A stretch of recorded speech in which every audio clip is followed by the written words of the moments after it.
अथैतदप्यशक्तोऽसि कर्तुं मद्योगमाश्रितः सर्वकर्मफलत्यागन् ततः कुरु यतात्मवान्।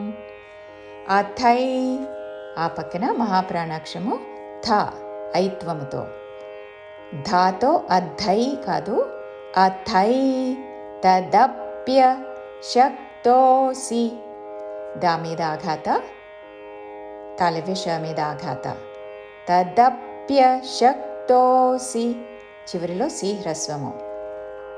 అథై తదప్య శక్తోసి కర్తుం మద్యోగ, మా పక్కన దాకి యావత్తు, మద్యోగ మాశ్రితః, మా దీర్ఘము పక్కన తాళవ్య షకి రావత్తు, మాశ్రితః కాదు, మాశ్రితః, కర్తుం మద్యోగమాశ్రితః సర్వకర్మ ఫలత్యాగన్, మహాప్రాణాక్షము ఫ, ఫా కాదు, ఫలత్యాగన్, ఫలత్యాగన్ అని కాదు, లా మీద ఆఘాతతో ఫలత్యాగన్, అనుస్వారము తావర్గంలోని అనునాసిక ఉచ్చారణ.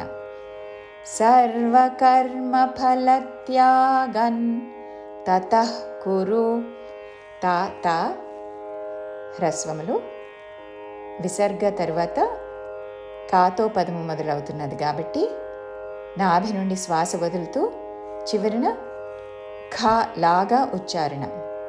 తతః కురు, తతః కురు యతాత్మవాన్, యతాత్మవాన్, తతః కురు యతాత్మవాన్. పూర్తి శ్లోకము. అథైతదప్యశక్తోసి కర్తుం మద్యోగమాశ్రితః సర్వకర్మఫలత్యాగన్ తతః కురు యతాత్మవాన్.